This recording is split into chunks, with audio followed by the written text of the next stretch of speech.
have to. We need at least 4 commissioners, right? Right? I think so. We've got 7, so we need at least 4 to a majority to be here. And I know some people were coming online. Okay. Haven't popped on, so we'll just let them join us, please. So I'm calling the meeting to order. 8:32. If we could go around the table and introduce ourselves, I would appreciate that. My name is Bob Canberra. I am the chairperson for the commission. Sorry. My name is Eric Porcel. I work in the planning department. Brianna, I also work in the planning department. I'll take you over once there, please. We will lose you. Yeah. Oh. Brianna's highly qualified, so I've heard her on online, and that's, I know she is. yeah. But So we we'll will be in capable hands. We thank you very much for your active participation and providing good access for our questions. I've enjoyed this committee. Thank you. There's a lot of good stuff that it's talking about here. We appreciate your expertise. Of course. Gary Bryant, committee member. Temporary. Don't take it. Hey, Gary. Deanna Ballcard, vice chairperson. Clint Coleman, committee member. Spencer Pollock, Public Works. Jerry Nelzine, Canby Public Works. All right. And then online, can't forget the online friends. Has somebody going to join us online? Yeah, we got Jenny, Tracy, Eric. I'll say good morning. My name's Eric Van Zant. I don't know if I like me being on the back screen like this so large. I want to scare you guys like this. Well, howdy. Glad you guys could join. Yeah.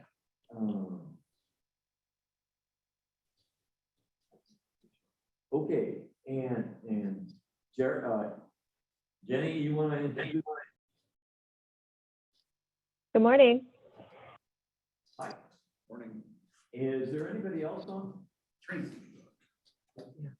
That's everyone. Okay.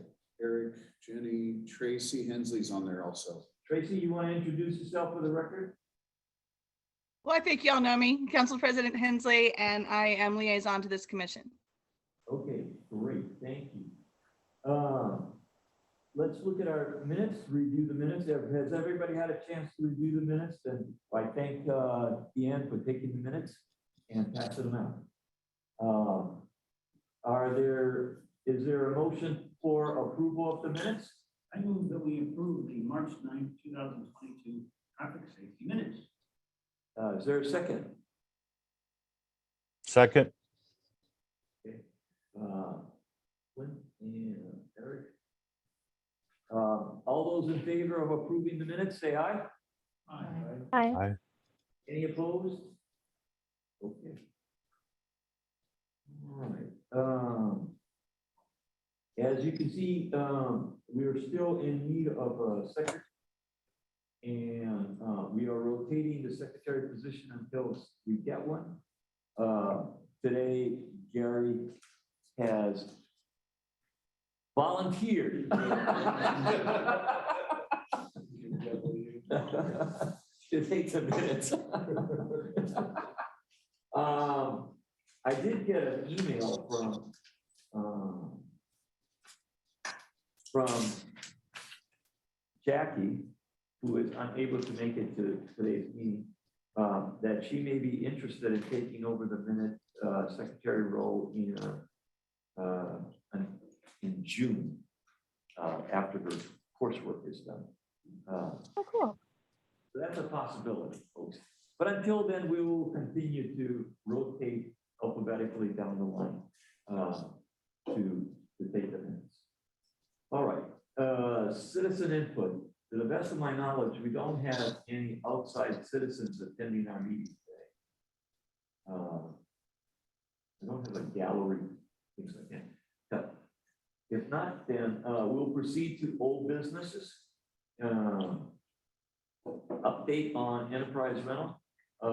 I did get an email from Don Harding, who is the director of the planning department.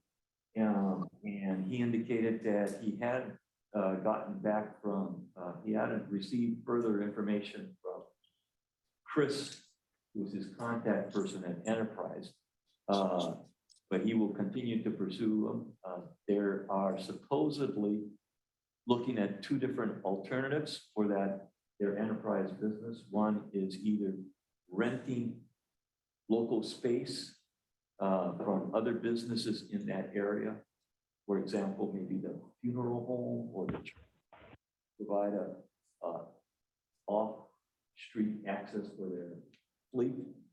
Either that or maybe moving their business to another part of Canby where they would have an ability to have off-street parking.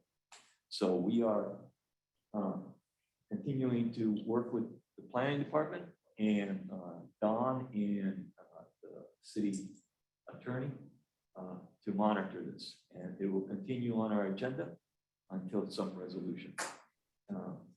It's been a long journey, but it's a good journey. And we'll kind of continue it. Any questions? Just a comment, just appreciate your quarterbacking that one. That's real important.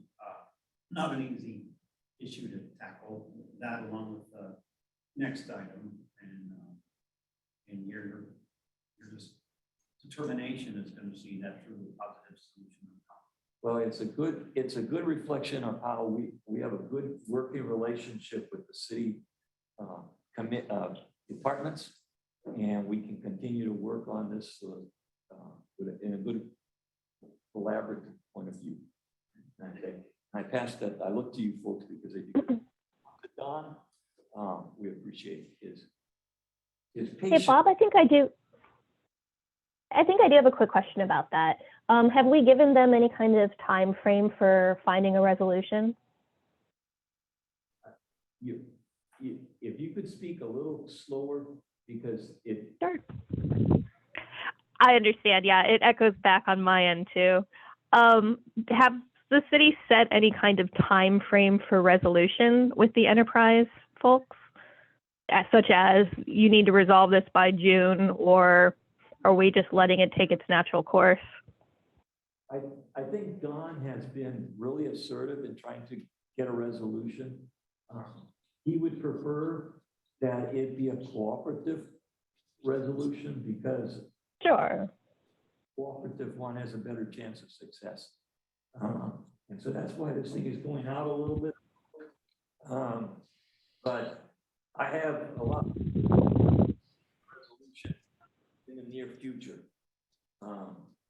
And instead of going a punitive measure, their enterprises seem to be responding. It may take a little while for them to work out some type of cooperative agreement. So that's why it's taking a little longer. No, and that's perfectly fine. I was just curious if we knew. So that's great. Thank you very much. Any other questions?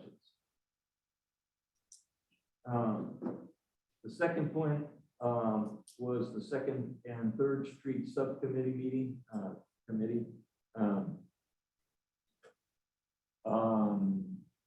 two things have happened. One is I did send the letter. Remember, part of the issue was to get the fire department to sign on to agree with what we were advocating for. From my last communication, Matt English who was our liaison here, had sent the letter on to the chief of the fire department. And they're waiting for a signature on that letter that I had sent out to them, asking them to sign off that what I'm saying is correct, and be willing to go to the city council if necessary for a presentation of this issue. Remember, the issue with the fire department is that they need a certain amount of available street space and for them to be able to use the ladder truck. And not just the ladder truck going down the road, but when they put their supports out, it extends out, I believe, 16 feet. So you need 16 feet of clearance. That's not always possible on Second and Third Street if you have cars parked on two sides of the street. In the meantime, I thought I sent the slideshow out to everybody for you guys to take a look. Did I not do that? I don't remember seeing this like. Okay, so I apologize. Yeah. I will send out this, this rough draft of the slideshow. It is not a very pretty slideshow, because it's been a few years since I put together a slideshow for work. But it's a basics fund. And then after we get all agreement, then we can have somebody maybe prettify it, okay? I will do that today. I'll send it out so you guys can look at it and beyond, if there's agreements. I think most of the things that are on there are already going to be done by the Public Works. Like putting in red restricted zones around big entrances to developments so that the fire department can easily enter and exit.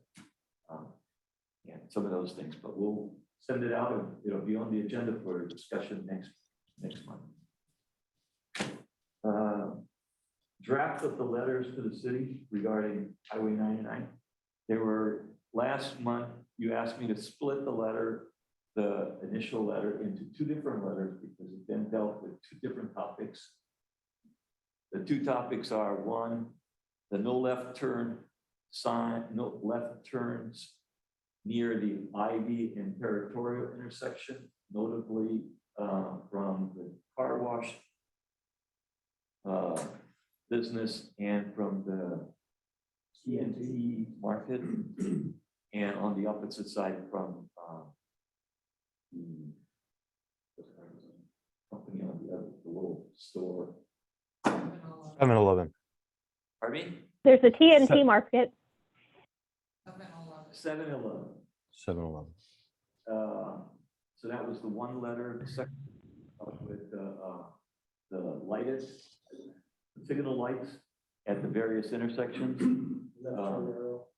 Yeah, they've got a typical example is the Ivy and Territorial light intersection where you have two lights for the through street and one light for the turn lane.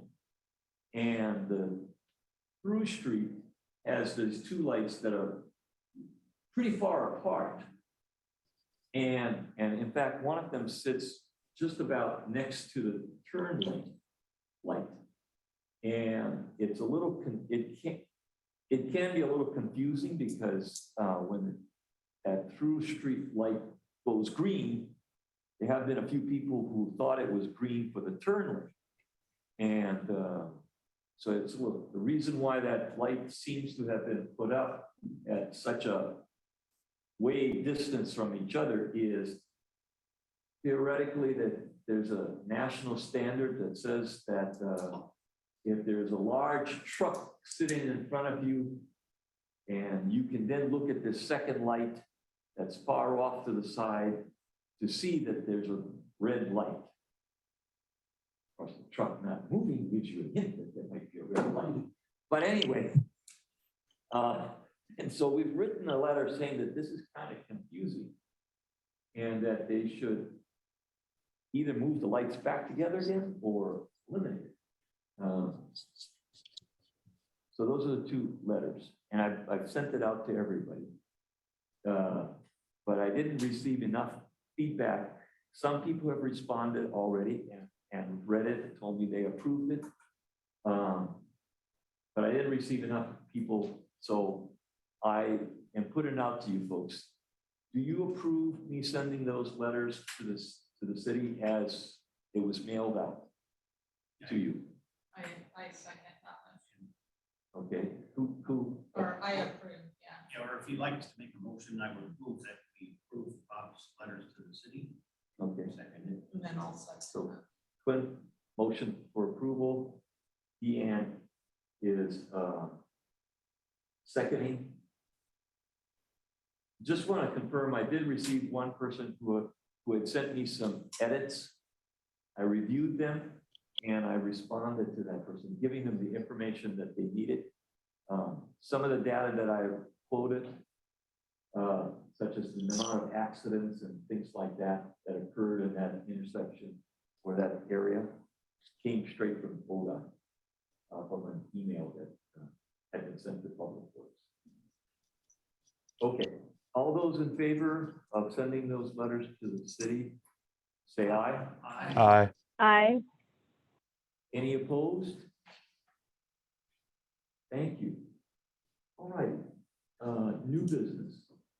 Any new business? Clint? Well, just a suggestion, you know, it just seems like as our community has continued to grow, it just seems like more and more people are driving faster. You know, I'd like to hear from Officer Meekum on this, but just seems like there's more accidents. I'm hearing the sirens around town a lot more. And it just seems like it would be productive if we did a review of some of our, if we picked a half a dozen thoroughfares or in and around Canby that are among our busiest. We just like rattle off a few here, 99E, Territorial, South Ivy, Township, 13th and Burke Parkway, North Pine. I mean, you could come up with a whole list and it would be neat if we had a manageable list and then we could work with Public Works and try to get the data and see, you know, is there really a speeding problem here? And then I think I think probably don't want to choose too many, but I think choose about a half a dozen streets. We did a study over a period of time. We looked at it, really provide some real valuable data to discuss with the police department. And I'll bet that on some of those busiest thoroughfares, probably where most of the accidents are occurring. And so that's just one part of it. Another part of it is, you know, I'd like to know from officers how many accidents are created from people running red lights or, you know, not obeying these lights and going through on the red and things like that. Because I know in talking to Bob just briefly before the meeting started, if you're in Sherwood, Oregon, Milwaukee, Oregon, Beaverton, Oregon, where they have the presence of those cameras, your behavior changes. And I really think that when there's a stronger presence of police and there's consequences for your actions, it really makes a difference. And so that's just my 2 cents on something I think would be a productive new business item to pursue. Any comments? I agree with that. I know the other night I was driving home and there were 2 cops had pulled somebody over under correctly. And one of the officers was in front of mine, so it was, I could tell that was pretty big business that was going on. So I'm just glad that somebody got caught doing whatever. And I too, as a dad, I'm a big proponent of, I think these cameras actually work quite well. Because I know in those communities, they work quite well. They put an awful lot more funding into the police coffers, which I think is extremely important. I think the last time we did a study and we had Red Flex hanging their equipment on Territorial and 99 and all the various intersections through town, there were some major violations. I mean, just shocking. And I think that if we do that again and we compare the data, the previous data, and then the way I think to sell the police and the council on it is I think the citizens should be involved. They should know the problem that we think there is. They should see how bad this problem truly is. And I think as a committee, I think it should be our recommendation to ask citizens if they are in favor of pursuing these cameras, because you know, police don't want to be unpopular, the council and the mayor don't want to be unpopular.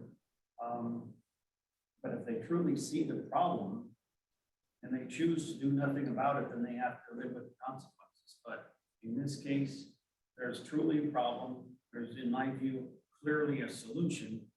And I think this way you take the pressure off the police chief and the council and the mayor and the citizens. I mean, they have to see the data and just it's overwhelming.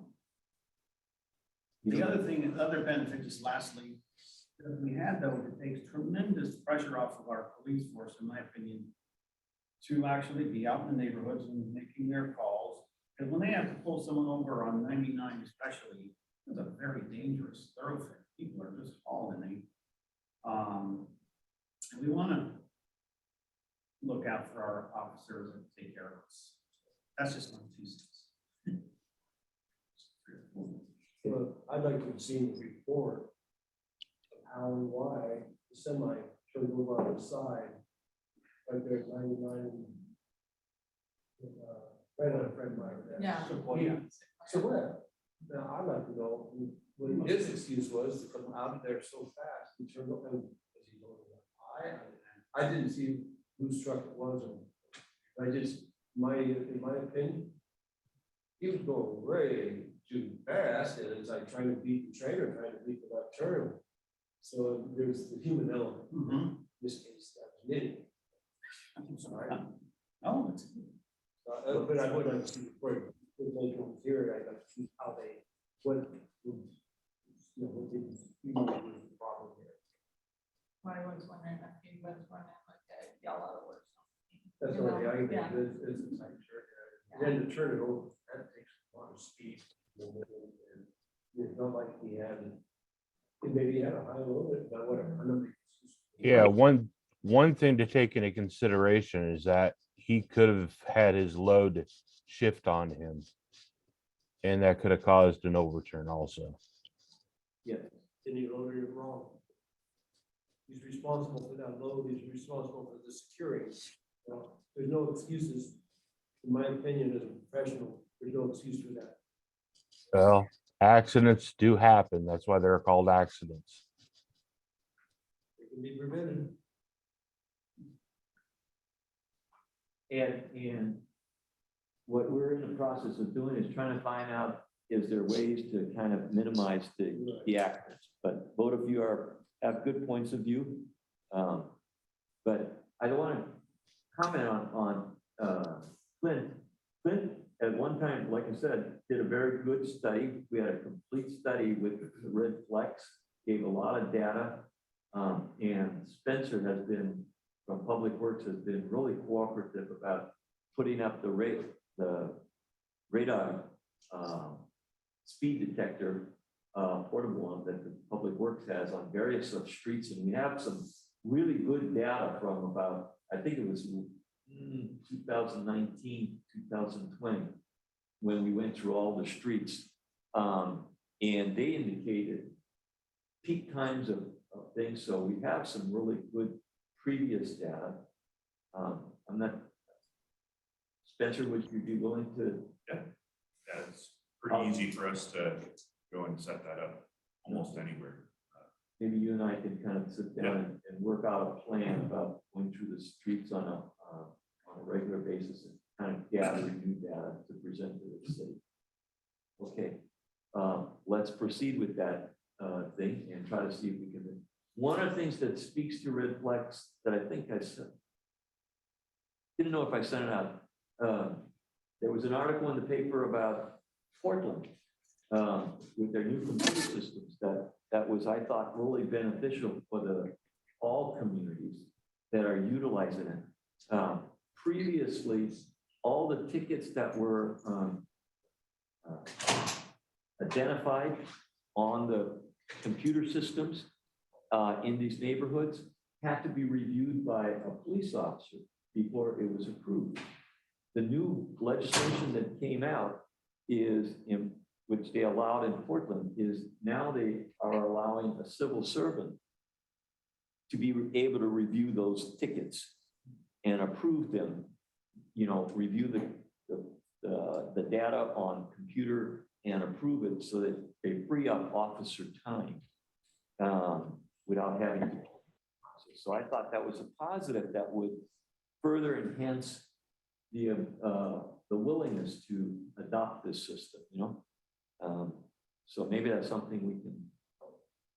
Yeah, that, reaching back out to some of the communities that have been using these systems successfully for many years and, you know, see what their impressions, how things have changed and how they've changed their behavior. I know one of the things that stood out to me, just in talking to the Sherwood community about the 99W, which goes through Sherwood, and in their review of it, only 7% of the violations on 99W lived in their zip code. So an awful lot of the offenders, you know, don't live within your community. And I would suspect that's probably the case with 99E.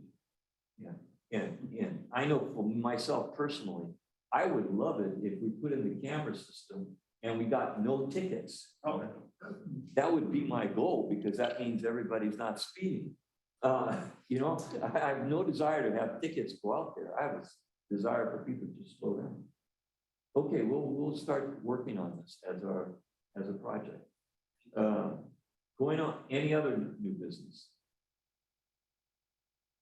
If not, city staff reports, police are not here today. Planning department? Yeah, so, as Brianna mentioned, she's gonna be taking over for me for the next meeting, and they're on afterwards. Don mentioned the enterprise item, and I think there will probably, if we don't hear something soon, we probably will have to turn the screws again. So that they can come to the table and get this resolved. They're not operating with a business license. So we have that. And yeah, I mean, I think you're right. In probably 9 out of 10 cases like this, the cooperation to resolve the problem is a better result, because a violation through code enforcement takes a lot of time. They're also a multinational corporation lawyers, so you know, it's not, you know, it is one of the, that is kind of how they go. So anyway, we're trying to, you know, I know Don and Joe have been trying to get this resolved. I just wanted to have a little more detail there. I was gonna ask, maybe I'll ask Spencer this, what do you know what the typical commercial approach width is? In our code, it's 40 feet. Okay. So I'm just wondering, when we're talking about painting large accesses on the sides, if it's really necessary. It's something to think about. I'm not weighing in one way or another, but if you have a 40-foot approach width, why do you need paint on either side of that? So something to think about. Well, when you see the slideshow, Okay. you will understand it. We actually, bless Spencer's heart, Public Works and the fire department. We had their big ladder truck go out there. Yeah. And so I believe Jennifer was there that day too. And we had the fire trucks actually make the turn into at least that one apartment building complex that they have on 3rd Street. And then try to exit again. And the big ladder truck could barely make the turn smoothly in, but coming back out, it was really difficult. And because they actually had to go on top of the sidewalk to make that turn. And more to it than not, it's the fact that parking is allowed on 2 sides of the street. And they could, if a car was parked on the opposite side of the street, they couldn't make the turn. Okay. Because there's not enough radius. And to kind of piggyback, so for 40 feet, that's the max width for like industrial. The driveways that we're talking about, I think are only 20. Yeah. Over there on 3rd Street, and those were, So I know on the new ones, we're we're asking for 26 feet. So from wing, and I'm not saying, I have no strong opinion one way or another. I would just be, maybe when we move forward with this, think about like how much parking you're gonna lose as a result. Is 26 feet enough for a fire, especially on the newer approaches? 'Cause that was an older approach, in my understanding. But on 26 feet, is that enough for them to effectively maneuver in and out? Yeah, and it's just not, like I said, it's just not the approach. It's the parking too. It's the full swing when you come out. Do you have enough on the opposite side of the street? Yeah, I'm envisioning, Yeah. I have a picture in my mind of what that looks like. And we will provide you a picture All on right, the slideshow. I will be patiently waiting. Okay, Slides. okay. Yeah. Beyond that, I personally don't have any major projects coming right now, but there are some on the horizon that I mentioned. There's a 4th iteration of Redwood Landing likely coming sometime soon. That's 16 units. Be more townhome-ish. No, these will be single family. Yeah. You said Redwood? Redwood, yeah. So in between the first Oh, and the second, Lyles and 2 property owners. oh. Did you comment on any massive industrial projects in the industrial park? I do know of I guess it is Amazon now.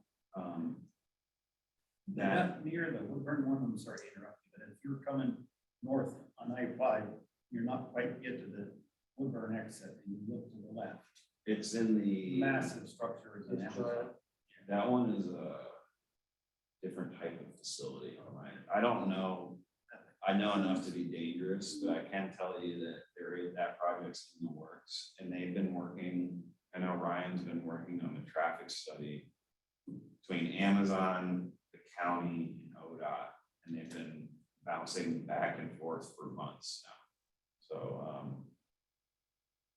the other thing that happens with all of these new industrial projects is they are being required to contribute to a fee in lieu, which contributes to the Walnut Street extension.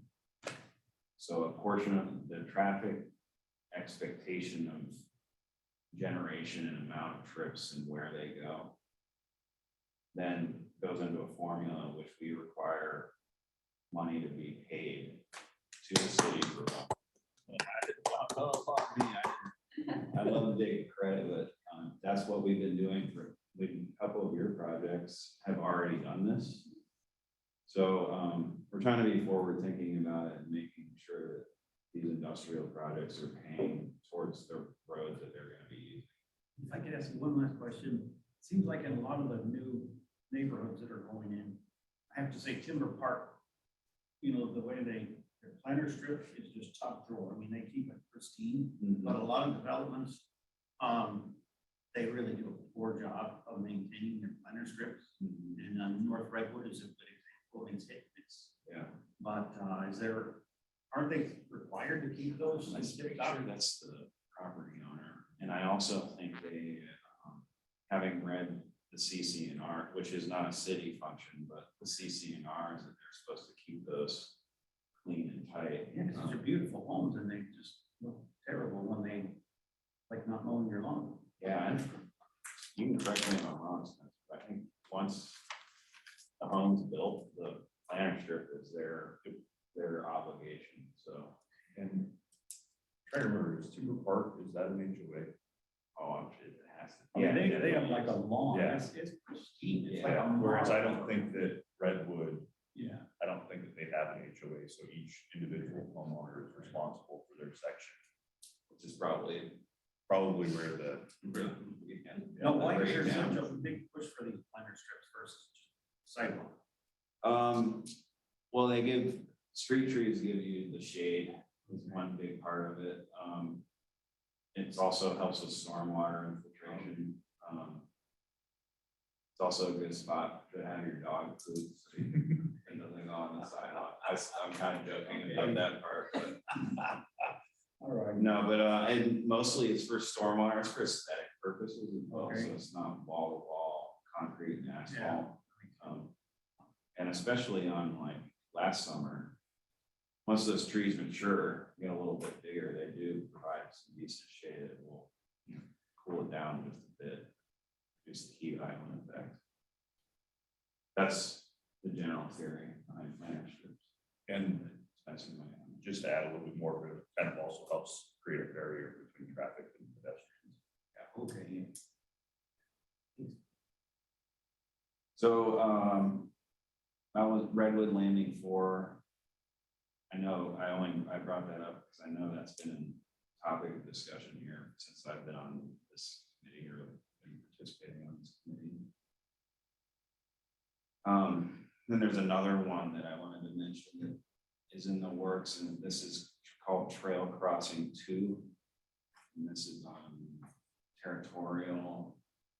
So Trail Crossing 1 is on Territorial and on the west side of the logging roads. Apartments are built now, pretty close to the Public Works office.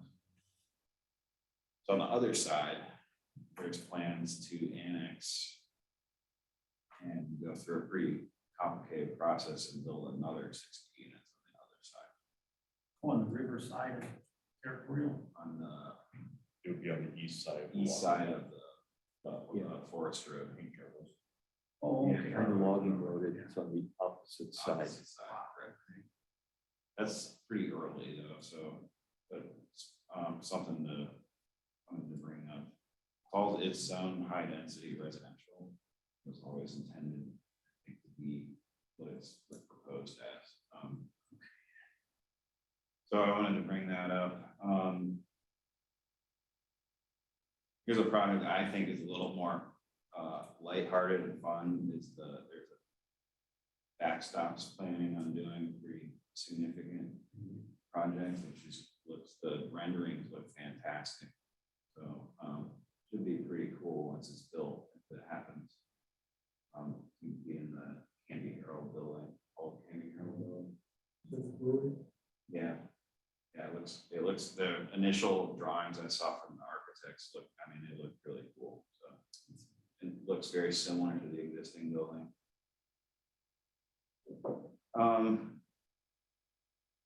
There's some other ones that are kind of floating around, but not real intensive traffic generation uses. And then if you guys have questions, if you all have questions for me on that, I'm happy to answer them. I just want to keep pitching that the concept of all these new developments that come up, especially the greatest example is Pine and North Redwood, where the developer only has to pave half the road. Yeah, oh yeah, we talked about this, yeah. Because part of our concern should be actual street maintenance, Yeah. that the road is in good shape. It makes no logical sense for them to only have to pave half the road. I'm not talking about it putting sidewalks or on the opposite side of the street. I'm just saying it makes no sense for them to cut the road, pave only half, develop only half a road, and the other part of the road is old. What is the city gonna do with half a good road and half a bad road? I mean, either the city should cough up the money to pay for the other part of the road to be developed at the same time that these guys are doing, or require them to pave the whole road. I mean, we're not talking large sections of road. What is the logic behind that? Yeah, I don't know, we talked about this, so, at its core, there's a thing called a nexus between development and what you can ask people to do. And when you start to ask for what I would call an offsite improvement, you're inviting a lawyer to show up and be like, we're not gonna pay for that. Some cities do require whole street paves, but we don't do that today. So that's one part of it. The other part is what I'm less familiar with. I don't know, I mean, I know Public Works has lots of projects to do, and I don't know how that would work with you guys, where you would then come in and finish the other half. Just because there's development going on. That part I don't know. So a good example of this is right now, hopefully depending on how street maintenance bids come back in, but we're planning on paving North Redwood from just off the tracks to the edge of Redwood 2. Yeah. We weren't gonna go all the way down just because the biggest problem is most of that road doesn't have a road base, any kind of rock built up, so making the developers build that up. And it was a county road for so many years, we just took it over. So we are planning, they're doing their half street, and then where they've done theirs this summer, we're gonna go back and hopefully pave that other section. But as far as trying to make all developers pave a full street instead of a half street, would you have a better? Dawn answered that on one of our other meetings. Do you remember that? I mean, I still think a big part of it is, I think we asked for pretty significant exactions already, and asking them to then, like in this example of Redwood, they would have to dig out the entire road, put the base down. I mean, we're talking probably $1 million+ I would imagine, for Redwood, redo the entire road base and then repave. And then that's the other problem too, and I forgot this part. And so each road doesn't necessarily have all of the right of way required. So this comes up, I know you had mentioned this. So if we don't have all the right of way, then we're building a substandard road. And the only alternative to that would be like an eminent domain proceeding where we're condemning people's property to build the road out to its full width with sidewalks and road, the whole deal. Does Yeah. that sound right to you? It is, and I know that there is times where planning has, or planning commission has decided that Full Street does need to be reconstructed on certain cases, and we've done it once already on First Avenue over for Columbia Distributing, where they paved everything on First between Walnut and Hazeldale. And then Cami South, I think that could be a requirement if someone goes in there also. But as far as residential subdivisions and stuff like that, you run into right-of-way problems, and then that would be something that we'd have to. Honestly, I don't know the process to change that to where that would be a requirement. We'd have to axe the whole half street provision in our code, basically.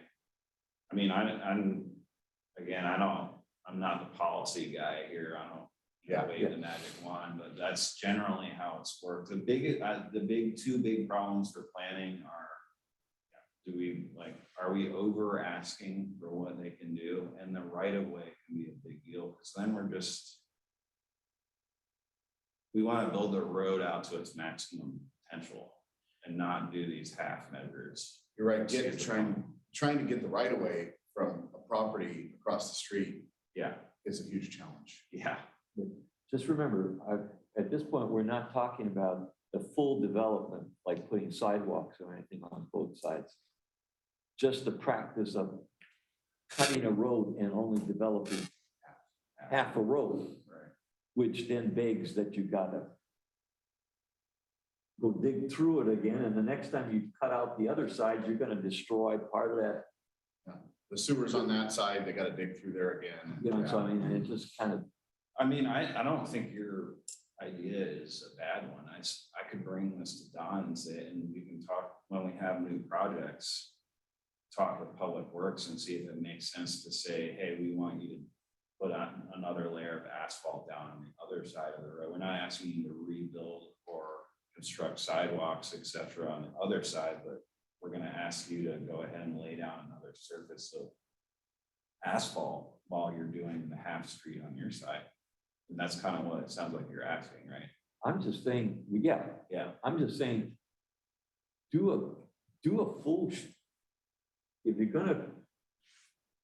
gonna improve something that the city doesn't have to correct later, you know? or add to later. That just doesn't, that's not good street maintenance. And it's not good for our traffic flow. If you have two quality of parts of the street. Yeah, I agree with you. Redwood's painful. And Redwood is a good example of that. I mean, yeah, I mean, okay. Any other questions for, When's your last? Yeah. Next Thursday, oh, are you leaving? I'm leaving Where you going? City of Portland. Oh, congratulations. I'm gonna certainly miss you. Appreciate all your. Well, I don't know if I want to say congratulations if you're going to Portland, but I will say you will be missed here. Yeah, I'll take that, that's fair. You'll have a nice commute.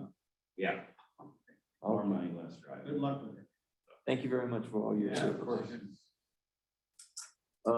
City council. Hey, before we move on, I've got a question about Trail Crossing 2. Is Territorial Road, does it allow street parking? Can you talk a little? Does anybody know? Yeah. Okay, and we're not concerned about that long term. Because if we put in another high density residential there, it's going to be based on the same parking rules that we have now, which is 1 space per 1 bedroom, 2 per 2 bedroom, and a 15%, 10 or 15% discount allowed on that. But rents are really expensive. In our neighborhood, we've got 1,400 1 bedrooms and 1,800 2 bedrooms going in. The comprehensive plan refers to we updated our code last around the time that we updated the comprehensive plan back in 1980. And at that time, rent was $235 on average. So we're talking about rent that's 7 times as much as it was 40 years ago. But we're still planning for the same amount of parking. And since we are not connected to the metro area with our buses and trains and everybody needs a car, I'm concerned that much like what we're going to see in our neighborhood, we're going to see the same thing, pouring of extra cars onto Territorial. And that's going to be even hairier for overall city traffic and people getting around without having problems. I got it. It Okay. sounded like you're talking about the off-street parking requirements in our code and whether they're appropriate. Well, I mean, there's no bones about it. I don't think it's adequate, but my concern is that Territorial is an even more high-risk area to have on-street parking from the limited off-street parking requirement. So I guess the point is just to kind of raise that as a concern. I know what the code is very well, unfortunately, and it hasn't been changed, but I'm concerned about what that might look like for Territorial as the city traffic grows, just maybe not organically, but just from 205 redirecting traffic, and we're just seeing kind of the growth of the city in general. So the concern is specifically about the proposed apartment projects on Territorial and how off-street that might affect on-street parking and off-street parking, correct? On street particularly, yeah. If it's allowed, it's definitely going to be used. And I think just practically, based on what kind of incomes it takes to afford a $1,400 1 bedroom, you've got at least 2 adults working there and those people have cars. So even though our estimation is 1 for a 1 bedroom and 2 for a 2 bedroom, just practically that's not realistic. And so you can pretty much just assume we're going to have a lot of cars that will not have off-street parking. Yeah, So I guess it's just bringing it up more than anything else. I drive by the Trail Crossing 1 right now, and I drive across 1 right now.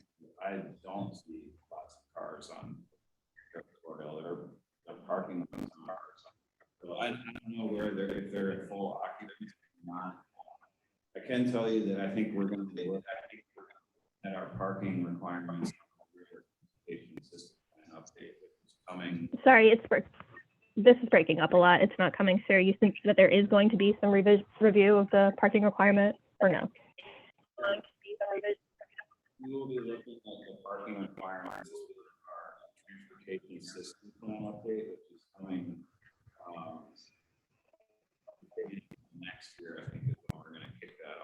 that will be part of. Great. So that'll be reflecting with the updated medium home and rental prices. Your mic, I bless Eric's heart, being able to understand me, but everybody in this room can't make out what you're saying. I don't know if you're- Oh, that's unfortunate. Yeah, it's really difficult to pick up what's in the room too.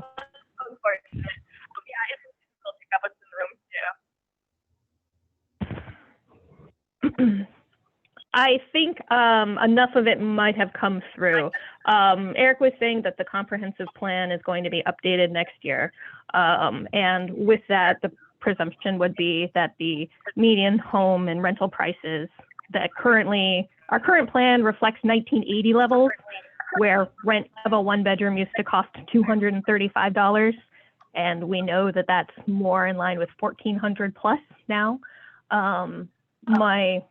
My concern is that obviously the inflated rents of today are far more difficult for a single individual to manage on their own, and that realistically then that there are considerably more vehicles needed for each individual unit. And if it's not on site, it's going to be on the street.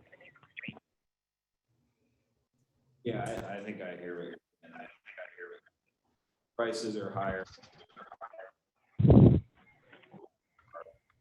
may produce more vehicles parking on the street rather than. Correct. Yeah, that's right. Yeah, we're gonna look at the parking thing that we've been thinking about and looking at the parking requirements, part of the transportation system plan update. Yeah, thank you. Parking analysis can get we had pulled that. This is the last part on that. Bring folks from this committee on the TS, so that's a good time to kind of bring those homes planning, pull them in.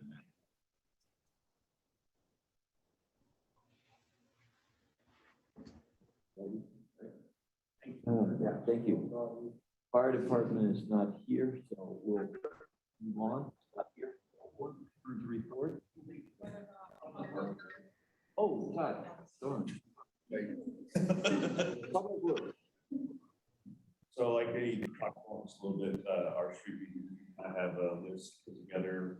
Right now, we're planning on finishing 13, South 13, from kind of where the pump is by the school to where we finished painting last year's, that last stretch. That street we get redone this year, as well as kind of from Second on the south side, kind of in front of the fire station, to Redwood and stretch there, as well as the section on North Redwood next to kind of the we have for what our street meeting can do this summer. And then that project, talk to the engineers to have us day, so that we can put over those and then send that out for bid. And that will also include Redwood and Oriole four-way stop sidewalk. Yep. Yes. No, we call it taking so long. It's just been, we been working on, we did an RFQ, got the pulse specs for them, and now we are using currently cloud to do the didn't spend a lot of time on that. We should see, it should be posted and advertised, and that will be taken. Council Hensley, you know, too, that section of 13 that Spencer was talking about, we're paving by the speed bump there. Was brought up by council. And we held up on paving that because they're going to do that momentarily. That's why we didn't overlay it last year. So we're getting caught. I know, I think it was Mayor Hodson is going on, so we're gonna finish that up. And we've just been working on, South Ivy streets. We've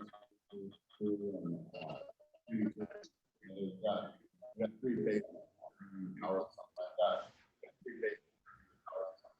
We got phase 1, we got all the conduit, we got all the, we're waiting for 7-Eleven to let us do a closure, an outage so that we can transfer the power over. So all that first phase is gonna be underground. So that's kind of exciting to get the Ivy project started. About it. 10th Avenue. CIP, Bob. I just.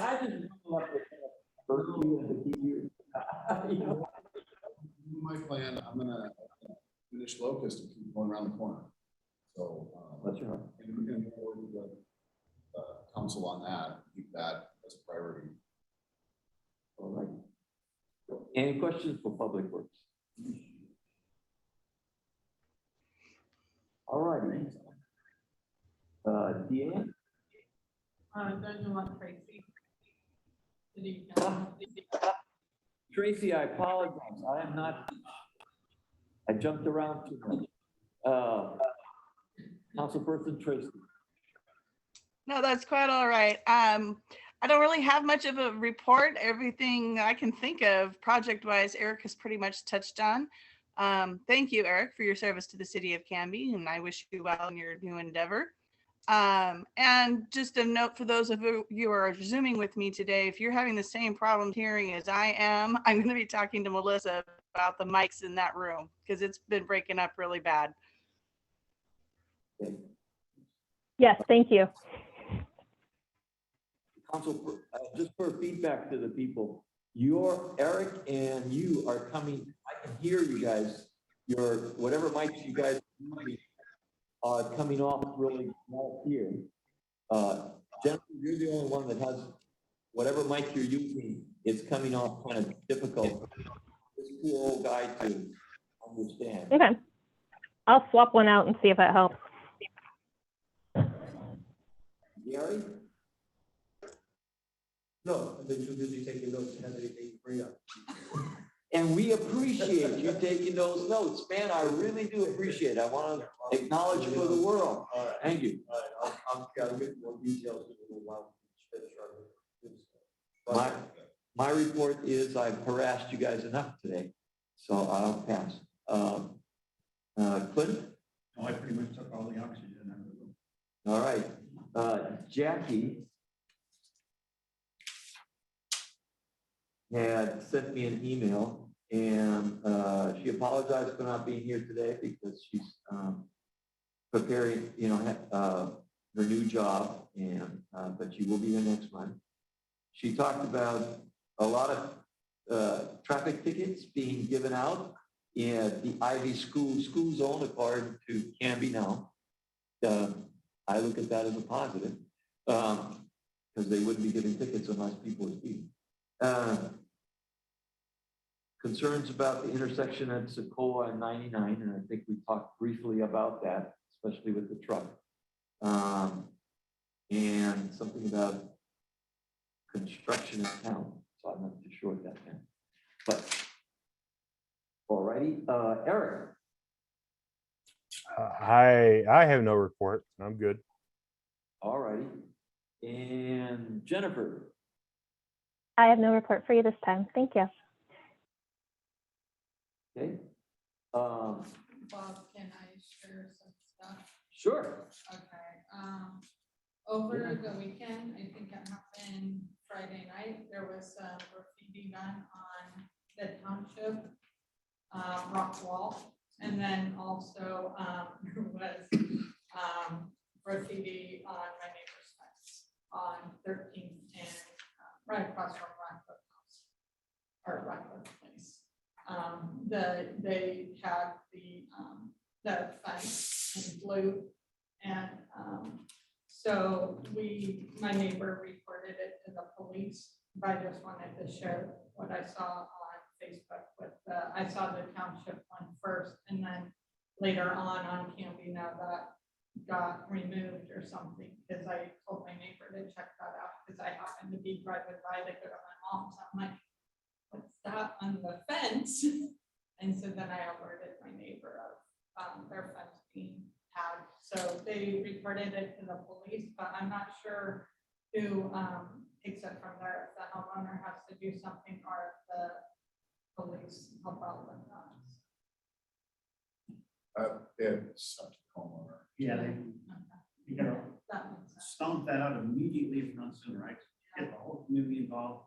We can't tolerate that kind of behavior in the community. Yeah, no, that's what I thought. And then, also I noticed that there were sandbags still on North Knott. I went to the fairgrounds and I saw that there were a bunch of sandbags, and my only concern is that Tracy brought it up last meeting, is what if somebody's trying to like have someone in a wheelchair? I know I made a comment to my mom. I said, good thing I'm not having to push you in a wheelchair to go to a bazaar or something, and we want you all to go by this ramp. So I just noticed and wanted to point it out. Yeah, and Trace, Counselor Hensley brought that up to me too, and I don't remember if I told you about the consequences, but let's get them out of the way, and then we're gonna fix that problem with the Locust Street. Okay. We'll put a storm system in there, so it floods that house on these Okay. hard rains Yeah. like we had, but we still can't put them in the way of ADA. We can't block the ADA. Makes sense. And then my only other concern was I had a friend of mine commented that there was an accident after our last traffic safety meeting. So I think it was like within a week later, over by the fairgrounds at that museum, that intersection. So I told her, I said, we're looking at possible ways of doing things. And I said, hopefully things will get better, but it sounded like someone ran something, so, and then your daughter. Like, I watched somebody right in front of me, same intersection, the little flapper, little stop sign flapper that's on the ground. I mean, it's just rolled over. And I know what they're doing, like turning green and this stop sign they go through. And in our neighborhood, of all things, a little theft of a couple of gas cans, and it was recorded on the neighbor's video.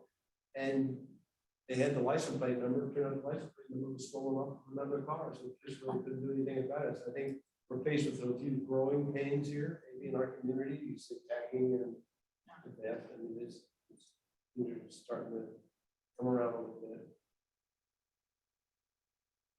And then like last week, I'll just add real quick on the news I saw where they're going through neighborhoods and checking cars, and the car was unlocked in the driveway, rummaging through cars, and porch pirates stealing packages off porches. So be extra vigilant. Kind of a sign, I know this is out there. All right, you have the radar sign, like they're on territorial sign, indicates how fast you're going. Speed limit is 30, you're going 45. The next sign should say, your fine will be. I know, kid. Dollars and cents would wake somebody up real quick. Anyway. At 40 will get you 200. Boy, do we know exactly. We're gonna have a dollar sign underneath. Yeah. That's a good idea. Dollar sign underneath. Yeah. Somebody You could could have said afford to that. be- Yeah. 60 will get you jail. You should bet Pat that would work. I mean, I live next door to an electrical engineer. I mean, it doesn't take a genius, just a few feet away. Your fine is going to be. Okay. Have it read your debit card and just take it. Yeah. I like it. Is there anything else for the good of the order? Just one last thing, I never got to say it, but I just wanted to welcome our newest committee members, Eric and Jennifer. We're very happy to have you. Thanks Yes, for taking your time. thank you very much. And I'd like to thank the city for their continued help in, and also Jerry here, who's helped us this morning to arrange for our hybrid format for our meeting. Thank you all. Adios, have a great day, and please continue to try to find something to smile about each day, okay? Our next will be on May 11th. My goodness gracious. Monday. Okay, adios, folks. Thank you, Eric. Bye-bye. Bye, everyone. Thank you. Bye-bye, take care. I look forward to seeing, and thank you. Yeah. Good luck. Thanks. I think Portland is a challenge.